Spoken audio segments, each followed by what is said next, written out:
I would like to remind everyone that this show is brought to you by the Dolphin Wars.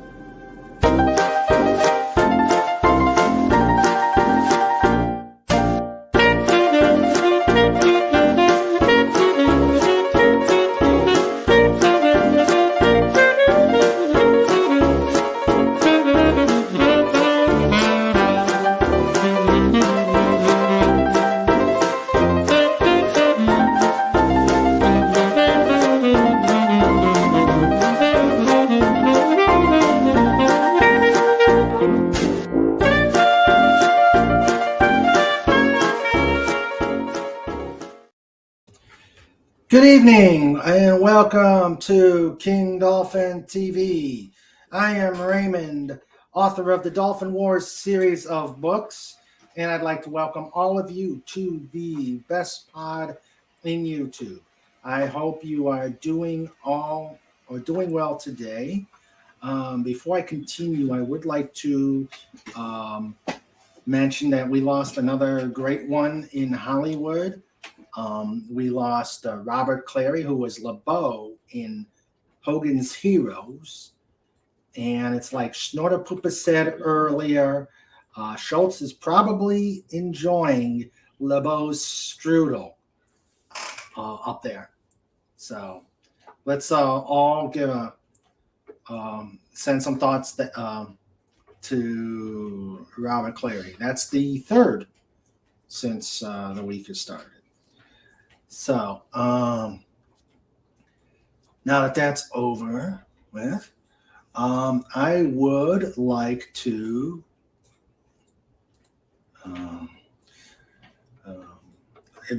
mention that today is the second installment of Radio King Dolphin TV, our serials program of suspense.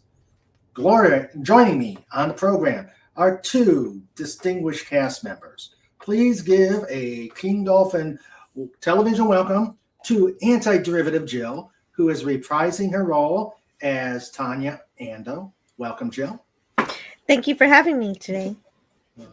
And Tygerstripes, who will be reading the part of Lorena Taylor. Welcome, Tygerstripes. Good to be here. All right. As always, before we begin, if you like what King Dolphin TV is doing, please hit the like button and subscribe to the channel.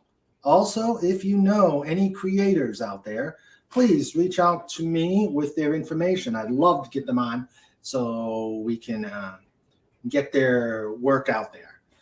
The ranchers will put my contact information in the chat, and I would like to now welcome all of you who are in the chat. We have Legatus Legionii, who is saying, yay, all-star cast. We have Q Jaws music. Snora Poopas! QBar.com. And now we will welcome the rest of the chat. We have Sandra as the producer and the ranch wench. Welcome, Sandra. She's been quite busy today, so she's playing innocent bystander. And then we have in the chat, we have Cobalt Bald Eagle. Hello, Cobalt. Thank you for coming. He is perched in his tree. He chirps and waves. And we've got the amazing Dalek 451. Hello, Dalek. So, and that is all we have right now. Hopefully we will get more, and we will make sure we mention anyone who comes in later after the show. We have, Ms. Martin Muses is here. Hello, Ms. Martin. Okay. So, how this works is like we did last time. We're going to do the reading. It will be the three of us. We ask that we won't be paying attention to the questions or anything, but we will have a short little discussion at the end of the reading. one, to get your opinions, and two, anything you want to say about it. So that is where we are up to right now, and hopefully, if this continues, and mainly if my cast members want to continue, we may be doing more readings from the book for Radio King Dolphin TV. So, without further ado, we are going to begin with Chapter 1 of All's Fair, and here is Antiderivative Jill. Current day, February 10th, 2162. Knife's Edge Bar and Hostel. Asteroid Gamma 15. 0400 hours. The alarm's chime caused the man to stir. When he looked up and saw the time, he growled at the clock. The woman, with short red hair, sleeping next to him, stirred and looked at him. She had scars on her torso, arms, legs, and an eye patch on her left eye. For some reason, these scars made her attractive to him. She smiled and kissed his chest before ducking under the blanket. He rose from the bed, clad in shorts, and walked to the washroom. He looked in the mirror and saw his face, which was a blanket of blonde hair and oriental features, formerly smoothed but now worn with the experiences of 2 years of war and loss. He thought, "My God, that was a vivid dream. I never even knew the whole story of that mission. Dad only told me bits and pieces of it. How can I have such a dream?" "Oh well, Jan, old chum, consider yourself lucky you aren't a grunt. They use dope and booze to escape that hell. You must find other ways to escape because you can't get drunk or high." He walked back to the bed and got under the covers, which stirred the woman again, and as he felt her soft lips just gently kiss his own, he reflected on how he got here. 2 years ago, April 11th, 2160, the large transport craft Miami left Earth the previous day. The mission of the transport was to carry new transfers to the various fleet anchorages in the Earth lunar system. Space outside was constantly busy as fighters went through their various qualifications and capital ships completed going through either maintenance or workups for their upcoming deployments. On board, a handsome young officer looked out the porthole of the transport. He was wearing a well-fitting dress white uniform with the rank of lieutenant junior grade. The gold wings signified that he was an aviator. He was awestruck at the activity out there and attempted to whistle, which came out as a whooshing of air. This stirred the blonde-haired woman whose head was resting on his shoulder. She was also in dress whites with the rank of a full lieutenant and space fleet officer, otherwise known as a ship driver. She elbowed him in the ribs. He yelped and said, "Lorena, why'd you do that?" Endo! You idiot. I was having a great dream and you disturbed it. Wasn't that kind of dream? Pervert. You wish it was. Lieutenant Lorena Taylor rose and walked to the rear of the transport, deliberately swaying her hips so he could see. Jan T. Ando looked at her walking down the aisle and admired her assets. "Nice view," he said to himself. Jan and Lorena met at the academy in 2154. She was in the class ahead of him. They had different backgrounds. Jan was a military brat from one of the richest families on Earth. She was the daughter of the leader of the Martian colonies. Despite those differences, they fell in love. When he graduated from the academy, he asked her to marry him. Lorena consented, under the condition that it would be after he finished flight training. Lorena graduated the year before him and went to Star Destroyer duty as a weapons officer. he followed his father's and mother's footsteps and requested fighters. He graduated number 1 in his academy class of 1500 and went into flight training. Jan took to it naturally and graduated first in his class. After the fighter follow-on and electronic combat training courses, he was assigned to the Electronic Combat Squadron 480, back 480, the Warhawks. They were assigned to Carrier Strike Wing 8, CVW-8, on board the SDF Lance P. Saigon. The commander of the Carrier Strike Group was Rear Admiral Lower Half Tran Ando, his father. Lorena was currently between assignments. She was originally assigned to the destroyer Ulysses S. Grant, but was now reassigned to a ship yet to be determined, but it was going to be in the 3rd Fleet area of responsibility in Mars.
Oh no, was I in mute? I haven't heard anything. Ah.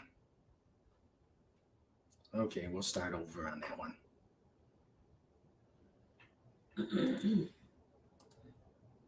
Jumping into the seat next to Jan was Lieutenant, junior grade, Pete Porter, his roommate from the academy and fellow aviator. He tapped Jan on the shoulder and in his New England accent said, "So, Rich Boy, is it safe to come by?" Pete had been avoiding him since the prank he pulled on him during their last time on leave. Lorena had been threatening to do him severe bodily harm. I don't think so. She's been a little touchy lately. She got all upset when I whistled. That's because you can't whistle. That got him an elbow in the chest. So, to change the subject, Rich Boy, I bet you're looking forward to seeing your dad. Yeah, I hadn't seen him since graduation, but he's busy with workups anyway. He sent me his first flight helmet as a gift. Wow, you gonna use it? Don't know, it meant a lot to him. He told me he wore it on that day. He wouldn't have sent it to you if he didn't want you to use it. Think of it as a good luck charm. Yeah, a good luck charm. Jan Tran Ando was a handsome young man.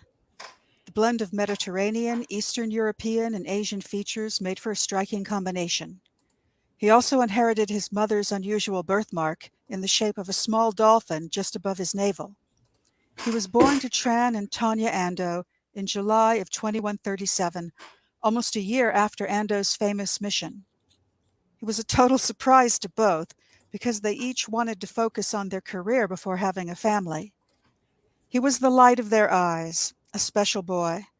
He not only had a genius IQ, he was able to multitask and had a photographic memory. He also seemed to be able to avoid any trouble before it happened. There were those who said he was clairvoyant, but that was laughed away. Some called it a gift, but Jan thought of it as instinct and just being a chip off the old block.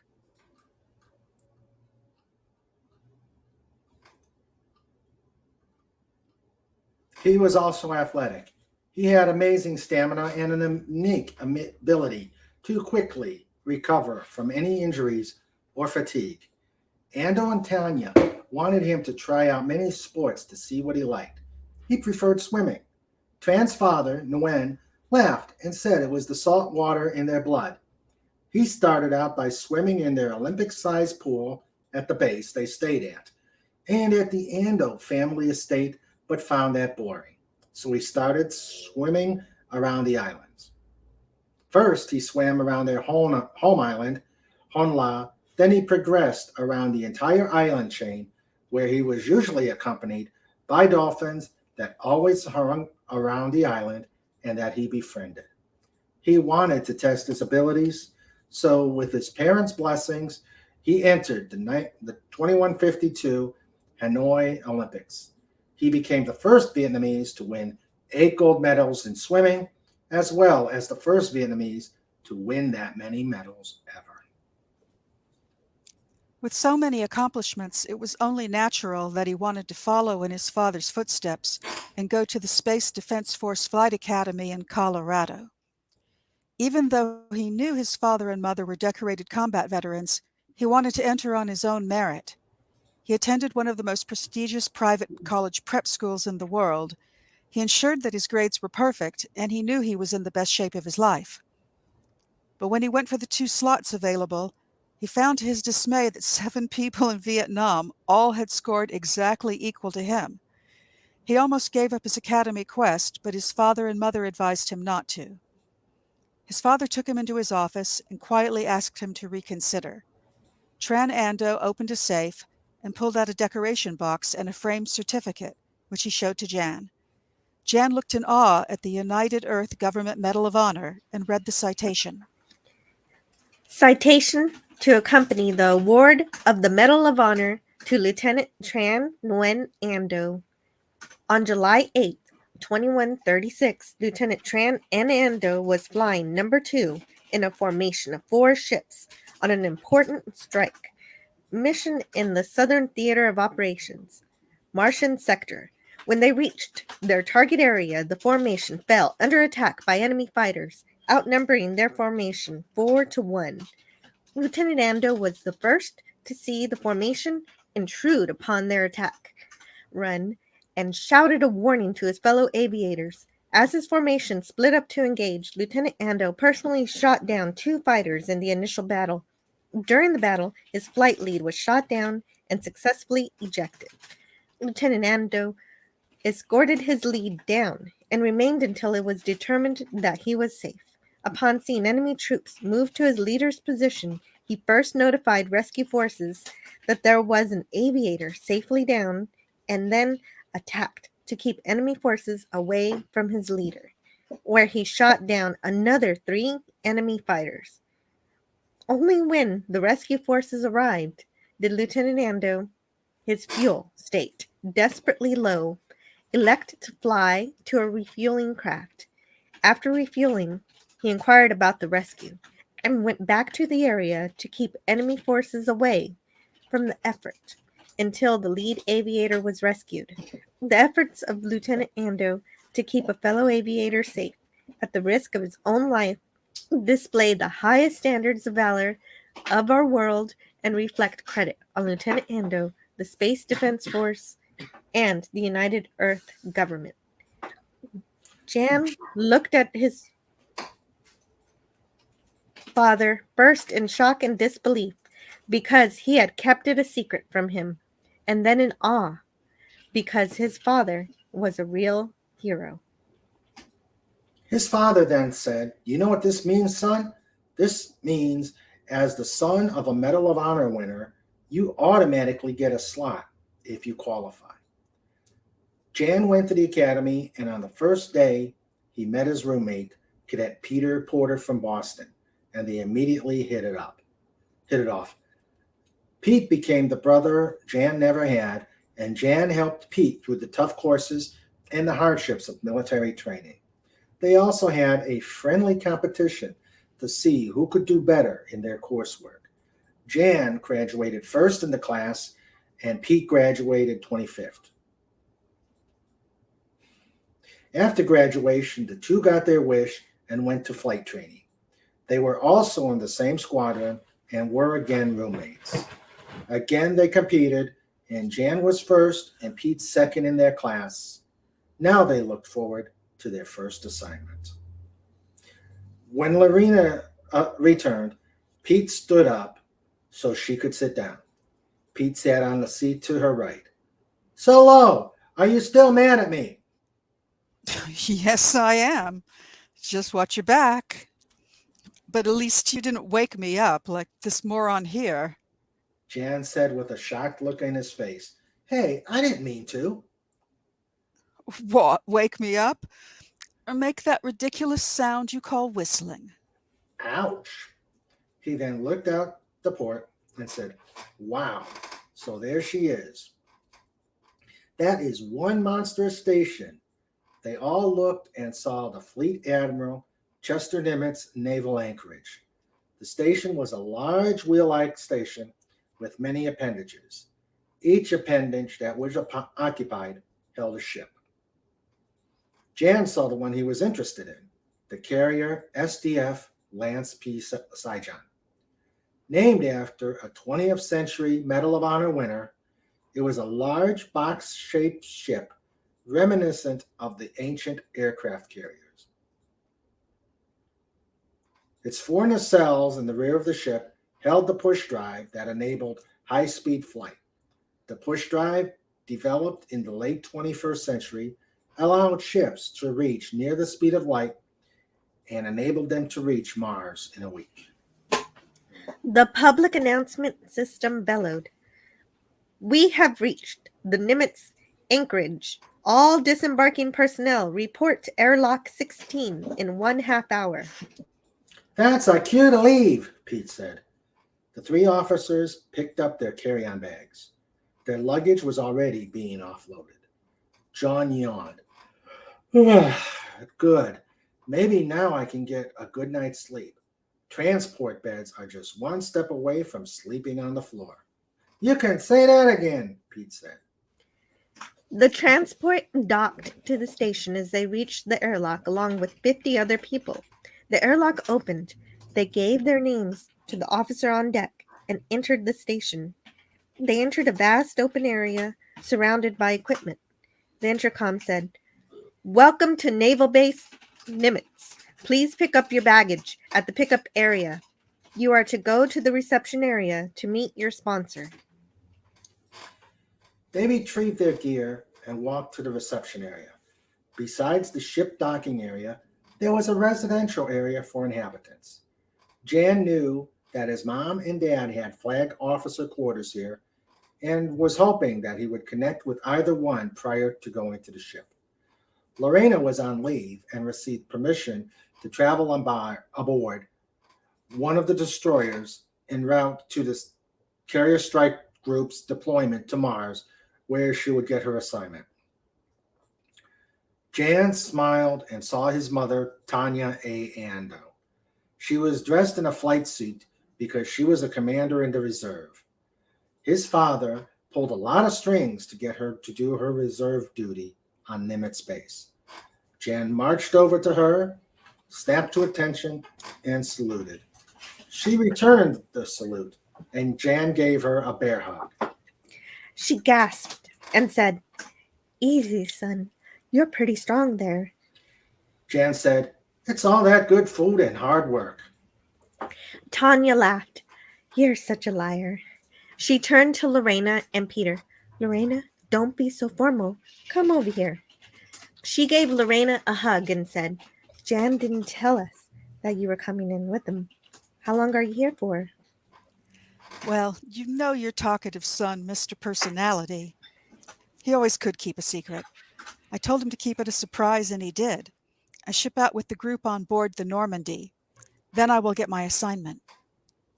"So it's Mars, huh? That sounds like a convoluted way to get a billet." I agree, but they said that needed a tactical officer, and I was available. "Mom," Jan interrupted, "how come you came? My sponsor was supposed to meet me." "Hey, can't a mother be the first to see her son? I called your squadron CO and asked her if I could meet you here and then take you to the ship. She said she would be happy to meet you after I picked you up." "It also helps to be the queen, huh?" She scowled at him as she guided them to a hangover. hover car. As she guided them to a hover car, the four of them entered the car and sped to the dock that serviced the Saigon. So, Mom, what time is dinner? It was a tradition in the Ando household that when all three were together, they would have dinner. Tanya ran the household with an iron fist, although her husband outranked her in the military. He and Jan knew better than to interfere in the running of the household.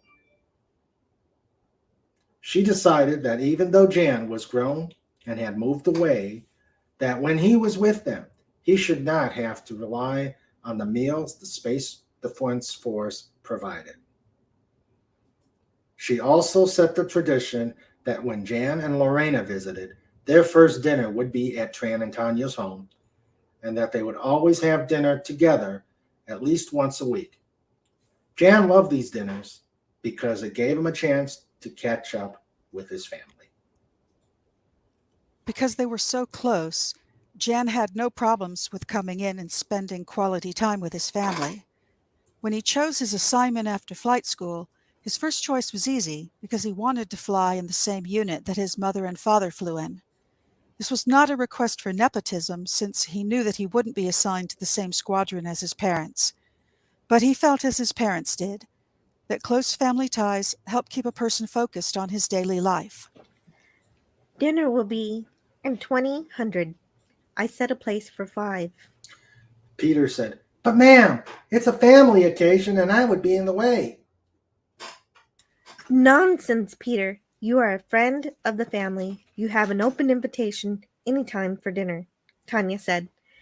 And besides, I want to know how Mr. Personality here has been behaving himself while he's been away. They all laughed as they drove off. To find out more, please go to the Dolphin Wars on Amazon or thedolphinwars.com and pick up your very own copy of All's Fair, a Dolphin Wars novel. Thank you. And there we are. As we put the chat to sleep. Well, thank you for having us on to read this story. Yeah. Thank you it's for a pleasure. doing it. Thank you for doing it. I'm sorry about the technical difficulties at the beginning, but it happens on King Dolphin TV at times. It does. Okay. These things can happen. Yeah. All right, chat. That is it. So if you want to kibitz a little bit with the cast here, we're open for some questions. Snorter says. Snorty says, "I'm not asleep." Which, thank you, Snorty. Thanks. Thank you for that vote of confidence. Yes. And really, I don't mind I'm on channel anyway. I don't mind if people use my streams to go to sleep if they do. It's a great surface to be able to help with insomnia. You're very kind that way, Jill. Yeah. Snort says, "I was being polite and listening." Thank you. Well, we hope you enjoyed the reading as much as we did. And again, I apologize for the little glitch at the beginning. But I'm saying hello to Sandra. Hello, Sandra. Does Sandra prefer Sandra or Sandra? Hello. Let's find out. Sandra or Sandra? I don't care. She doesn't care as long as it's not Sandy. I never even thought to say Sandy. I got to say, yeah, no, I would never have thought to call Sandra Sandy. And I've known a couple Sandys in my life. No, you know when somebody wants to be called that. They let you know. Yeah. Yes. Oh, it's like I have to indoctrinate people call me Raymond instead of Ray. I always kind of wanted to call you something for short, but I thought, nah, he'll tell me if he wants. Just call me Butthead. No Ray, huh? No Ray. You can't call me Ray, as the saying goes. Call me Ray. Snorter Pooper says, "Not Snoot." And she says, "Cookie Mom?" Call her Cookie Mom. I think she probably only takes that from bears. Yeah, probably. Oh, so yes, we rehearsed hard on this, and I've got to say hello to Dalek. If Dalek yes, is still Dalek. here. Hey, Not Dalek. once in our rehearsals did I mess up the hover car part, but this time I did. Well, it's better I than wasn't going being- to say anything about that. Well, it's better than being. But I like it. When you can't tell a hover car from a hangover, I think you either No. have had too much to drink or you really need a drink. I wish I had that excuse. Yes, so you really need a drink. Yeah. And hedgehogs and Dalek 451 says, "I'm still here, Tiger Stripes." Well, we're glad you're here. Hope you enjoyed the reading. Glitches and all. I mean, yours. The hover car thing was nothing compared to an entire paragraph of silence. I was wondering if my internet had gone out, and I was going to. I thought very wasn't hard sure. about picking up the reading, but it was pretty clear that Raymond's mute was on, so I didn't want to go there. Yeah, But I maybe thought we about it should real come hard. up. Maybe we should come up with a protocol for when somebody's muted during their turn. Yeah. When you're on stage and somebody drops it like that, you pick up the ball and you throw it at them. You throw them their line. Yeah. But yeah. Hello, Dad Man Walking. Hope you enjoyed the reading. howdy. Hi, Dad Man Watson. Glad you could I be like here. a good howdy. Yes. With all sincerity. Yes, good howdy. And I also saw earlier that Miss Martin Muses tuned in. Yeah. That's really Yeah. cool to see her. She had a really great stream earlier. Oh, okay. I have not met her yet, so it's nice to meet her. Yeah, I've listened to a few streams of a few of her streams. Yeah. So Got to say hi to Legatus. Hey, Legatus. hello, Legatus. He's being very nice. He was lurking, but awesome. Well, thank you. Thank you. Thank you. Yeah, I'm wondering about Legatus because Well, this is the first chapter of Raymond's novel. yeah. Right, we read the preface and then the first chapter. Yep. So This was the whole chapter? This was the whole chapter. This was the whole chapter. A nice little character moment, character building moment before getting on to some of the other stuff. But I've gotten what I've done is to whet to entice your curiosity. We're going to kind of do a little jump for the next couple times. With Tygerstripes and Jill's consent, we will read some different parts of the book. And I think they will be interesting.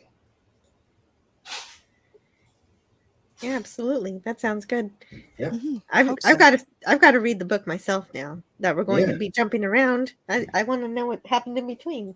I bought it already, so you did? Great. Well, yeah, I bought it on Kindle. Oh, okay. There's the Laboratory of Mayhem. I think that's Andy. Hey, yes. Hello, Andy. How are you? Hello, Andy Masterson. How you doing, Andy? Hope you enjoyed the reading.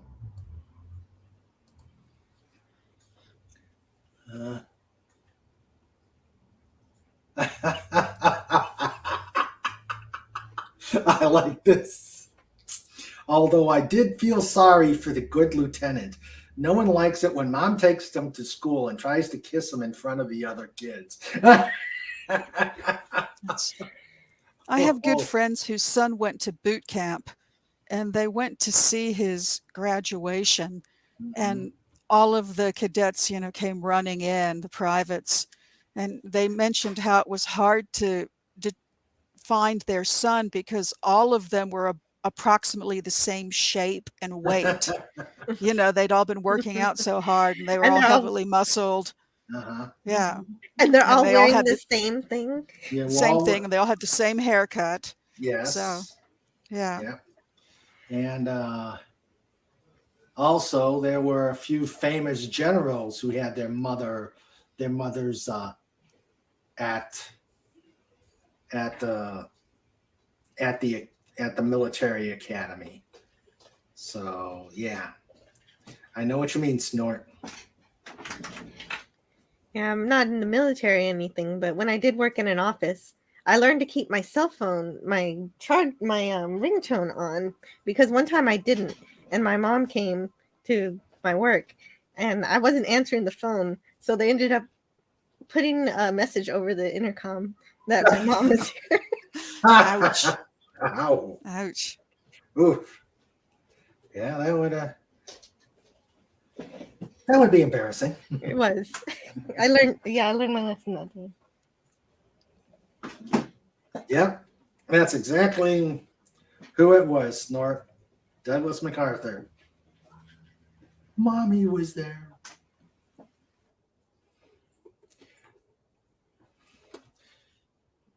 Yeah.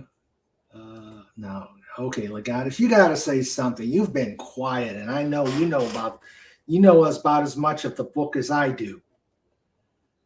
You should see. He won the grand prize when I hit 100 subscribers, and he got both copies of the books, and it was he kept sending me critiques of every single chapter, which is why I say he knows about the book as much as I do, and I wrote it. Yes. That's a good friend. Yeah. Yes, he's a good guy. And his mom, Pinky. Yes, his mom was Pinky. Hello, Matt G. Hi, Matt G. How are you doing? Matt G. Yes, Matt G. Welcome. I hope you enjoyed the reading. And now Andy Masterson is back in his name. He says, hello, Sandra, Snort, Dadman Walking, Dalek 451, and Legatus. So, what did you guys think of the new characters and how we read them? I like how Tygerstripes did Lorena, and of course Jill makes a wonderful Tanya. Yeah, I'm glad I could read that. Yeah. I know it wasn't as. I know this one was a little bit more key than before, where she clocked Tran, but That's true. She's more of a supportive parent here, which is interesting. Yep. And I agree. Tygerstripes did a great job. I like the comedy in her voice. Yeah. Oh, thank you. You've got the whole narrator thing going down, and narrator's a really important role in a book. Well, thank you. It's something that's easy to sort of not think about, but it's very important, the narrator's voice. Yes. Thanks. Well, thank you. And my Boston accent is horrible. Although people say I have a Boston accent naturally, which I've never been to New England. I don't think any of the accents you used were horrible. Oh, okay. Yeah, no, I liked it. I like good old Pete. Yeah. Yep. So, okay, it looks like everybody. Damn man. Damn man was doing dishes. Well, as long as you were listening and you did dishes, that's still a good thing.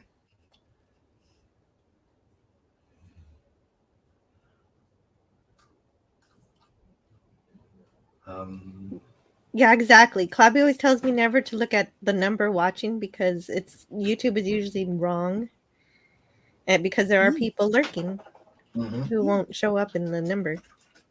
Oh. I've done my share of dishes. We got a dishwashing. Ooh.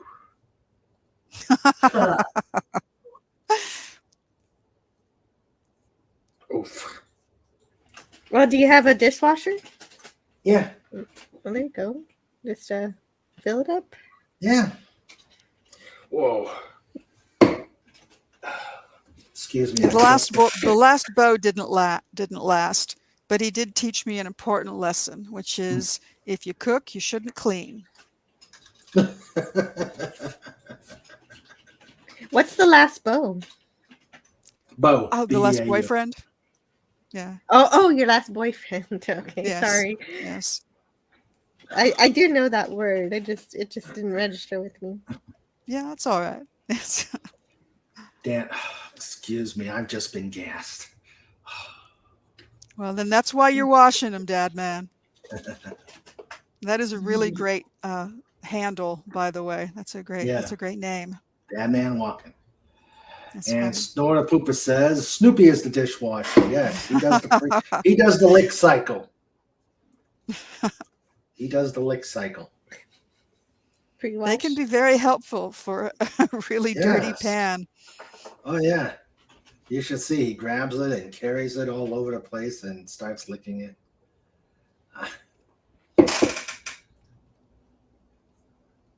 And he says, seriously, that's our rule. If the missus cooks, then either the kid or I do it, and vice versa. Yeah. Chef's kiss. Perfect. Yep.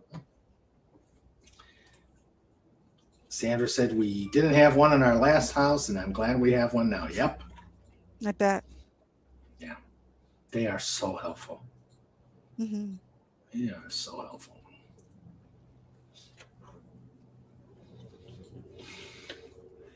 All right. So, what did everybody else think about the 3 characters here?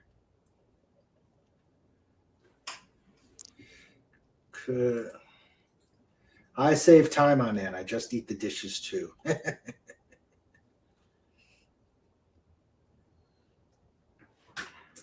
Okay. They would make a big difference, but in my house, it's so old it would be an adventure. I've seen many a sitcom just on that. I think The Middle covered that really well. Oh, about putting in a dishwasher where a dishwasher won't fit. Oh yeah. I really loved that show. We actually tried getting one at our old house, but they wouldn't fit. It wouldn't fit. I couldn't live without one. I've never had to. Except when I was little and didn't do the dishes anyway. Yeah, our house is 90 years old, but the previous owners installed it. And that was a good thing. Yeah, we'll be in our house for 4 years this week. 4 years That's Friday. super nice. That's cool. That's hardly any time at all. Yeah, 4 years on Friday. And, a good friend told me once it's bathrooms and kitchens that sell houses. Yeah. Yeah. Well, yeah.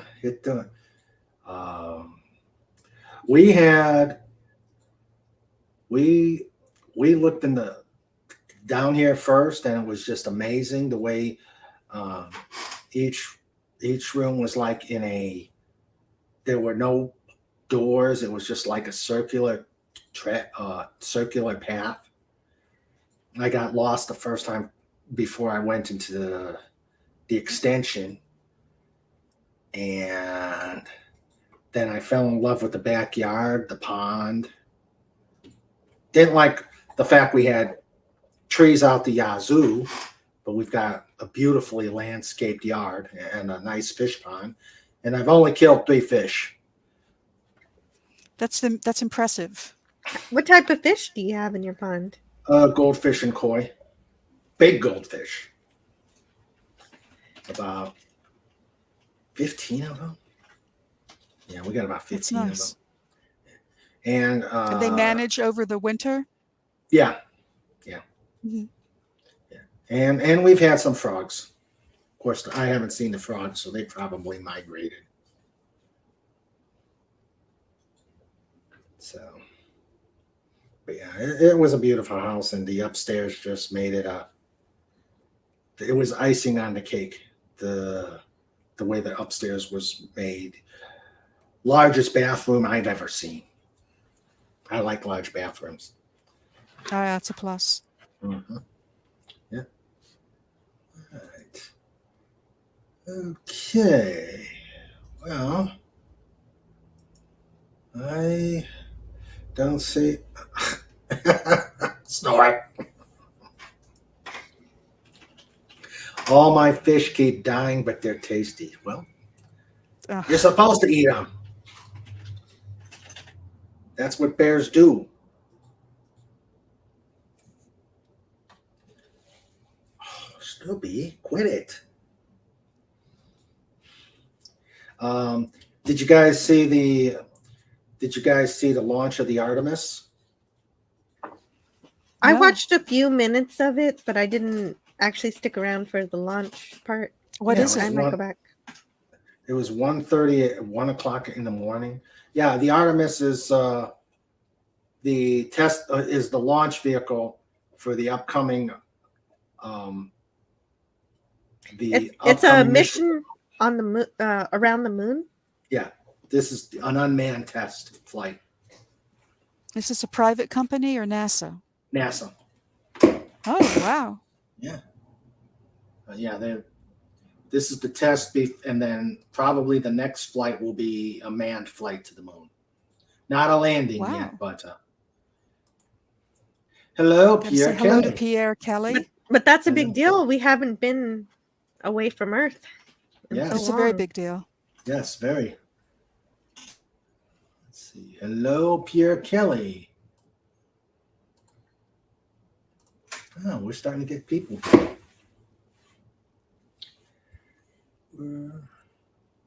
What do you mean anything wrong? Nothing's wrong. We just did an amazing reading of a chapter of my book, All's Fair, and had two amazing. And the trilogy is called The Dolphin Wars. Is that the three of them together?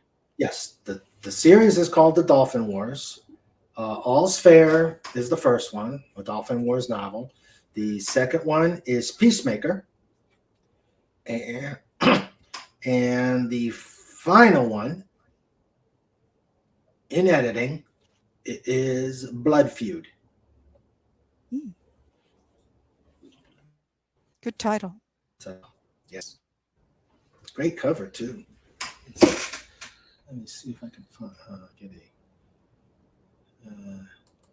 let's see if I can bring up the cover. Made by Fet for Hire, of course.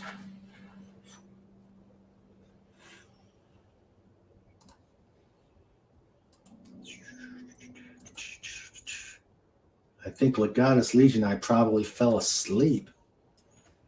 That's probably true. But I see that so far. Well, I haven't read King Dolphin yet, but so far I see that it's near future. Mm-hmm. Yeah, it's in the 22nd century. Okay. All right, here we go. That's one. And then okay. And so I didn't know this about the Artemis mission, that it's actually working towards a goal of putting a permanent outpost on the moon. Yeah. Mm. Okay.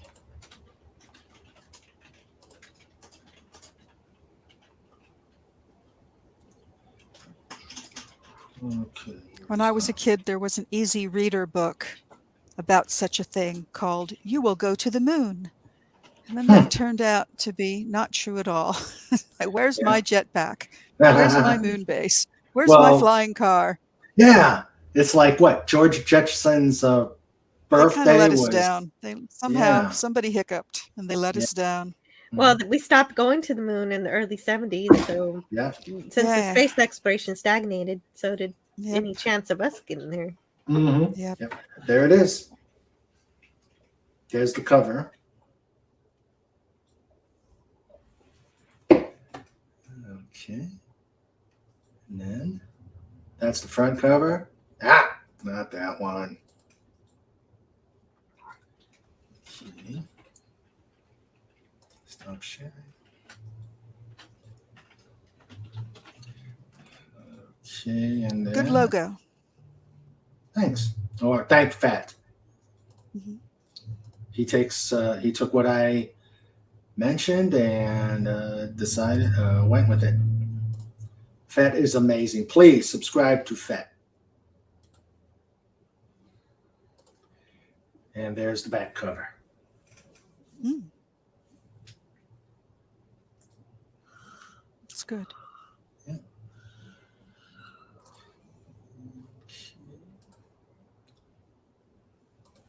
Snorty seems to be quoting an old sketch from Bullwinkle, because Bullwinkle used to have moon men. Let's see. Moon Man, they're coming back. They're subscribe to Fed for Hire.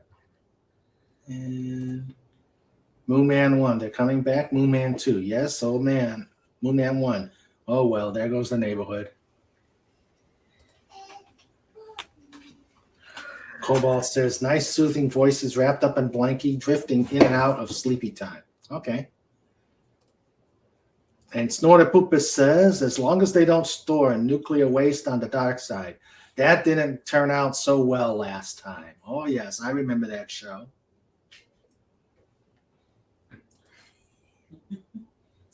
Okay, Joe is stepped away for a moment.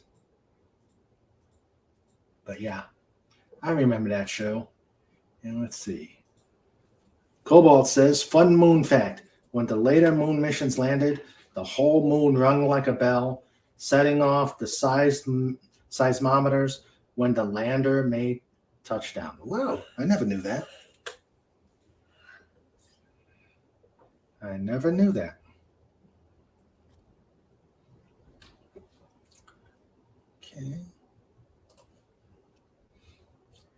And Sandra says, I heard that. Makes one wonder if the moon really is artificial or if there is some odd metal up there.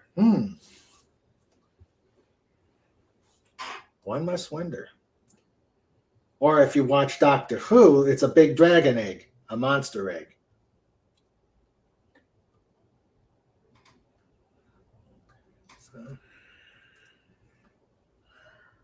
So Tygerstripes, you think you'll want to do one or more of these readings again? Absolutely. Okay. Good.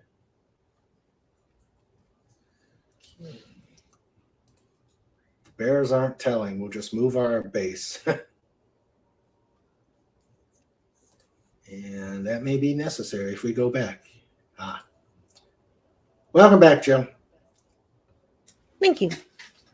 All right. So, okay, I guess the conversation is focusing on the moon. What's this? The moon has helium-3 deposits, which is extremely useful for energy production. Also, there may or may not be moon Yahtzees up there, iron sky. Oh, yes, please read. For that reference,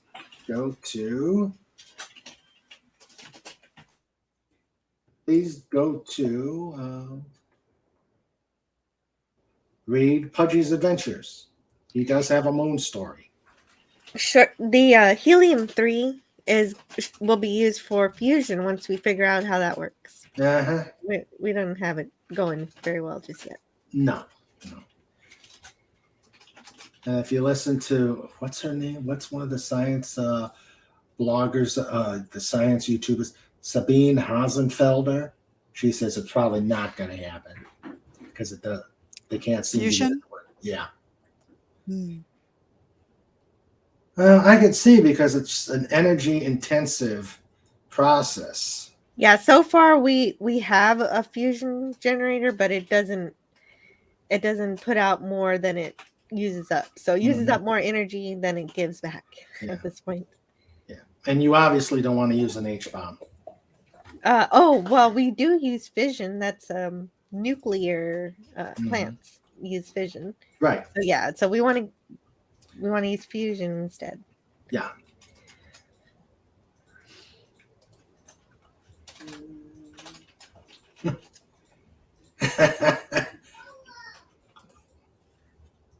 Fusion will not be a thing until we use up all our other fossil fuel resources. Too much money to be gouged or made yet.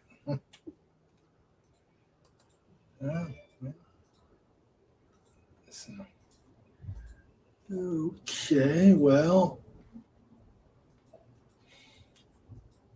I think at this point, we can start wrapping it up.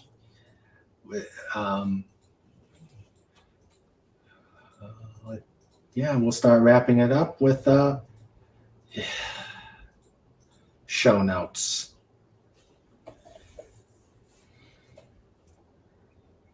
God, they must be asleep. I haven't heard anybody beat me in saying show notes. Oh, actually, you're speaking too soon. Yeah. Cobalt says it's time for. Yeah, it's time. It's here we go. I wish we could have gotten an old style version of this.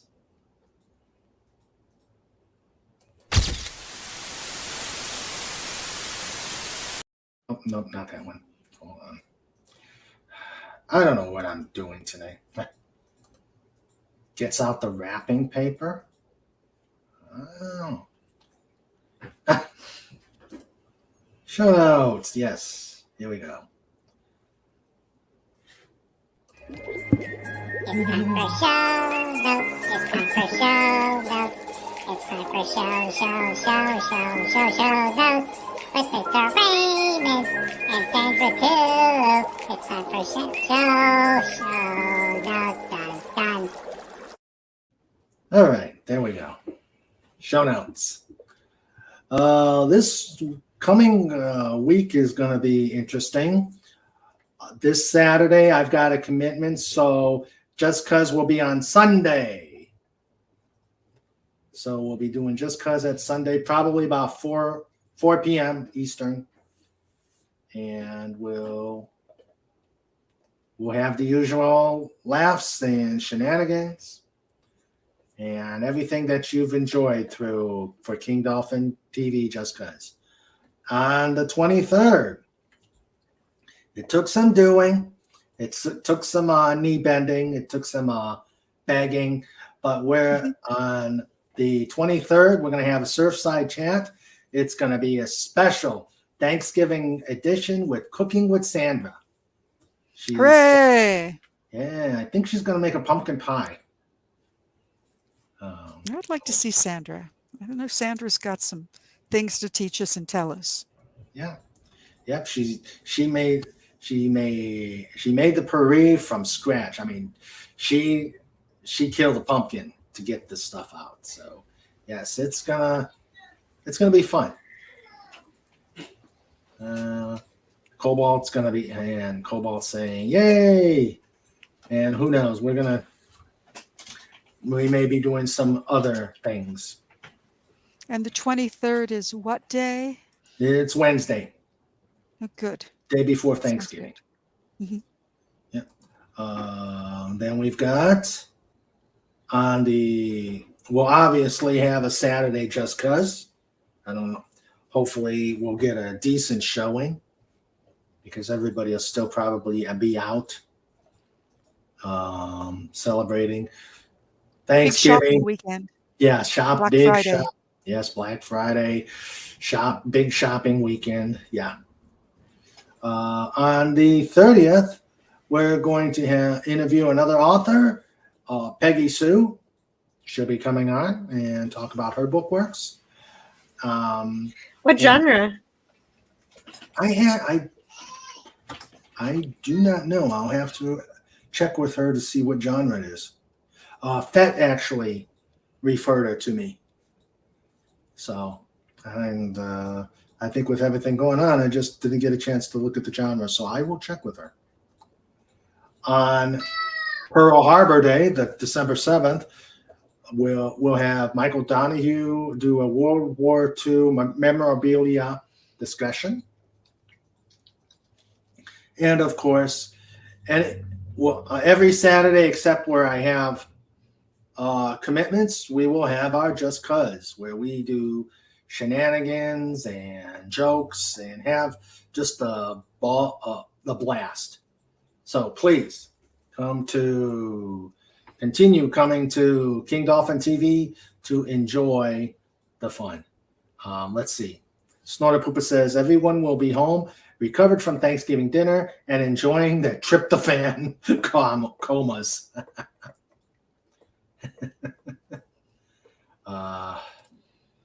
We are under a time limit. Jill's kids are almost done with the coloring book. So, okay. So we will, yes, I got it. Snort comas. Yes. So, again, I would like to thank Jill and Tygerstripes for their amazing reading, and they're making the characters that they read their own, and hopefully making the All's Fair sound interesting and a good start for Radio King Dolphin TV. Maybe we can do some other ratings, but of course with the copyrights, that the copyright monster that YouTube has, it's probably better that we go with mine because I know I own the copyrights. So Yes, and your story wouldn't sound interesting if you hadn't written it so well. So thank you very much. All right, so thank you, Tygerstripes, for coming and reading, and thank you, Jill, for reading again. You're welcome. All right, so let me and please stick around after this so we can do our little debrief, as they say in the book. But let's say goodnight to the chat. I would be remiss in saying good night and thank you to my amazing wrenches, Legatus Legionii, first in, last out. Except I don't know where he's at right now. He must have an appointment or something.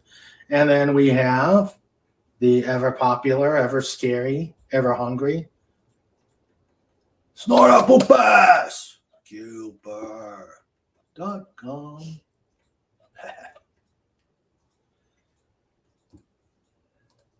Okay, and then the rest of the chat.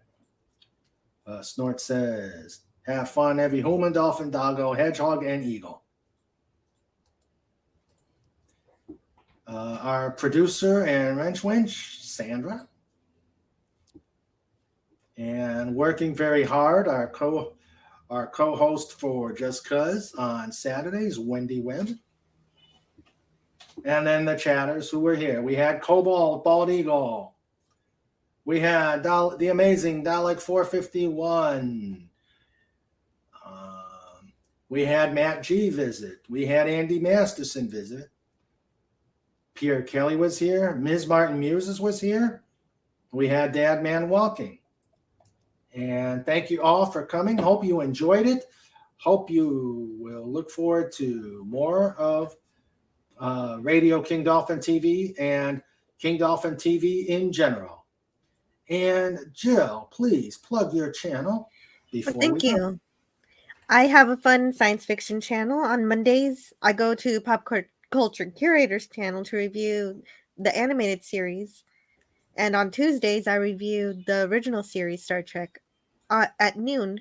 And this week is a very exciting episode. We're going to review Galileo 7. Very Spock heavy episode. Good episode. Good Yeah, episode. one of my it might be one of my favorites. I can't wait to check it out. And then on Friday, I often have a tea time show where I'll talk about a movie or a TV show and just a general conversation that can often drift away from the main topic that we're trying to talk about. Yeah. And then Jill comes on here and we talk about DS9. And we don't review DS9. We just talk about concepts that are coming out of DS9, which has been very fun. I agree. Yes. And you could see her also as one of the reviewers and the communications officer at Clobber & Time's stream on Saturday night. Clobber & Times. Yeah, Saturday Night Star Trek is one of my favorite shows of the week. Yeah.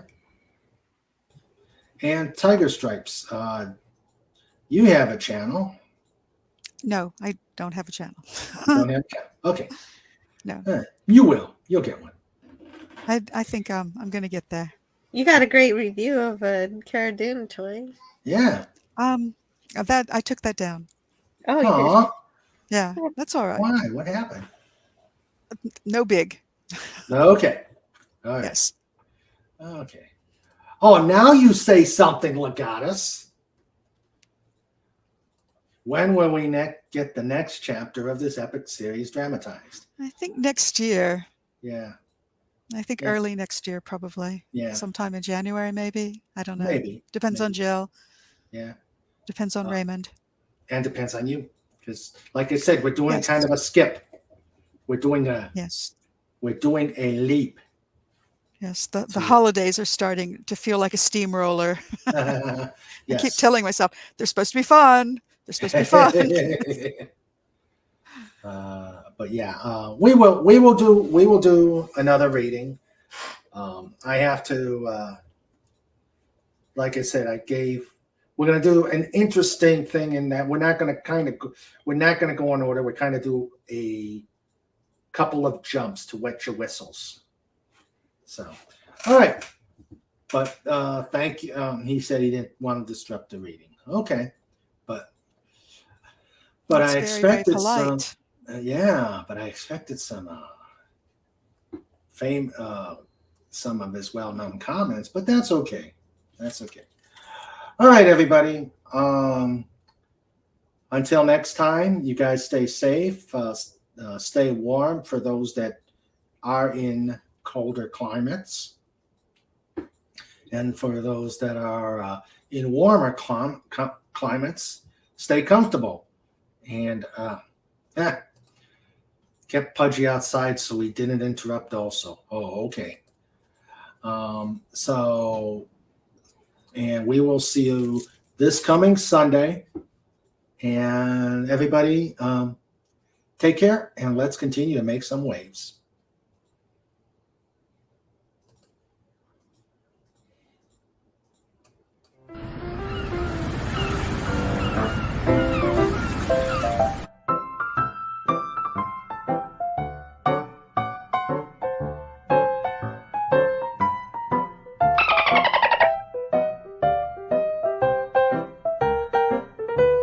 This segment is brought to you by TheDolphinWars.com.